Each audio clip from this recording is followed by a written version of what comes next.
Answer writing skills की शुरुआत answer लिखने के बहुत पहले होती है। यूपीएससी की विशेष तौर पर बात करूं तो आंसर राइटिंग स्किल में पहली चीज है कि आपकी राइटिंग स्पीड कैसी है। अगर आप 1 मिनट में 25 से 30 के बीच में शब्द नहीं लिख पा रहे हैं तो यूपीएससी में लगभग तय मान के चलिए कि सिलेक्शन होना मुश्किल है। 1 मिनट में 25 मिनिमम है, कोशिश करनी है 30 शब्द की। आसान लग रहा होगा, आज घर जाके ट्राई करो। अभी आप लोगों की स्पीड अमूमन 15 से 20 के बीच में होगी, और यदि 18 की स्पीड है और 18 से 25 या 30 तक जाना है तो ये काम कम से कम 6 से 8 महीने की मेहनत का है। रोज मेहनत करेंगे तो होगा। एक महीने में 1 मिनट में 25 शब्द का सिंपल मतलब है 8 मिनट में 200 शब्द। यूपीएससी में 20 क्वेश्चन आते हैं, 3 घंटे होते हैं, 180 मिनट होते हैं, 9 मिनट प्रति प्रश्न मिलते हैं। 1 मिनट सोचने में, ड्राफ्टिंग करने में, सिनॉप्सिस बनाने में लग जाता है, तो मिलते हैं 8 मिनट प्रति प्रश्न। और आंसर की डिमांड यूपीएससी की 200 शब्दों की होती है। सिंपल सी कैलकुलेशन है, 8 मिनट में 200 शब्द लिख पा रहे हैं तो कोई क्वेश्चन छूटेगा नहीं, और यदि क्वेश्चन छूट रहे हैं तो सिलेक्शन होने की संभावना बहुत कम है। इस बात को मान के चलना है। तो जिनको आंसर राइटिंग के स्किल्स पे काम करना है, नंबर 1 जो काम करना है, राइटिंग स्पीड बढ़ानी है। ये हर जगह काम आएगी, यूपीएससी में, पीएससी में भी। यूपीएससी में चैलेंज थोड़ा ज्यादा होता है। नंबर 2, बिना विस्तार में जाए संक्षेप में बता रहा हूं। कोई कुछ भी कहे, ये मान के चलिए कि इस एग्जाम में हैंड राइटिंग का प्रभाव बहुत ज्यादा होता है। मैं जब भी मुख्य परीक्षा के बच्चों को मेंटरशिप में या अस्मिता योजना में तैयारी करते हुए देखता हूं, उनसे मिलता हूं, जिनकी हैंड राइटिंग अच्छी होती है, मैं अमूमन उनको इस तरह से बोलता हूं कि आपको एडवांस में बधाई हो। उनके सिलेक्शन का चांस इतना ज्यादा होता है। मैं आपको कुछ संकेत में एक बात समझाता हूं हैंड राइटिंग को लेकर, ताकि आप थोड़ा सा, मेरे सामने दुविधा ये है कि मैं कितना विस्तार में जाऊंगा ना, मैं ज्यादा विस्तार में नहीं जा रहा, केवल एक एग्जाम्पल देकर समझाता हूँ। यूपीएससी की बात अगर मैं करूं, जनरल कैटेगरी से आईएएस बनने के लिए जो मैक्सिमम आपको रैंक चाहिए वो 75। 75 रैंक के ऊपर, मतलब अगर उसके नीचे आप हैं तो जनरल कैटेगरी से आईएएस नहीं बन सकते। इस बार 75 रैंक में जो बच्चा है उसके 997 मार्क्स हैं। आमतौर पर 1000 के आसपास ही रहते हैं, 3-4 इधर 3-4 उधर, यही 1000 नंबर हम एक टारगेट लेके चलते हैं आईएएस में। इस बार 997 है। जनरल कैटेगरी का आखिरी रैंक जो यूपीएससी में इस बार है, मतलब जिसके बाद जनरल में सिलेक्शन हुआ ही नहीं किसी का, वो रैंक में भी थोड़ा सा भूल रहा हूं, वो 600 के आसपास कुछ रैंक होगा। उसके नंबर जो आए हैं वो 953 हैं। अब सिंपल खेल समझ गए। 953 से कम जिसके भी नंबर हैं और वो जनरल से है, सिलेक्शन नहीं हुआ। 997 या उससे ज्यादा जिसके भी हैं और वो जनरल से है, वो आईएएस बन गया है। सिंपल सी बात है। इनके बीच का अंतर इस बार कुल मिला के 44 नंबर का है। आमतौर पे ऐसे ही होता है, 40-50, रेयरली कभी कभी थोड़ा बढ़ता है, लेकिन आमतौर पे इसके आसपास का अंतर होता है। अब मैं आपको एक दूसरी कैलकुलेशन करके दिखाता हूं।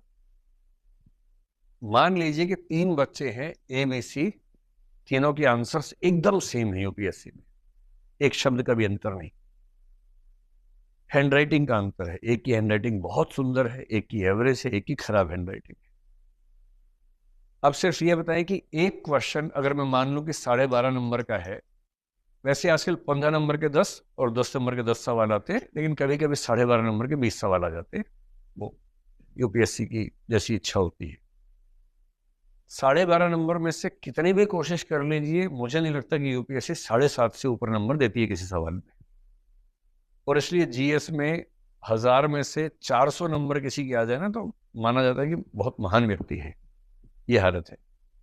तो मैं ये मानता हूं जिसकी हैंडराइटिंग बहुत सुंदर है, ए, आंसर भी शानदार है, तो उसको 7.5 नंबर मिल गए होंगे, क्योंकि मैक्सिमम लेवल है। आपकी राय में अगर बी ने ठीक वही उत्तर लिखा है, एक भी शब्द का अंतर नहीं, बस हैंडराइटिंग इसकी एवरेज है, उसकी शानदार थी, तो नंबर बराबर मिलेंगे या हल्का फुल्का अंतर आ जाएगा?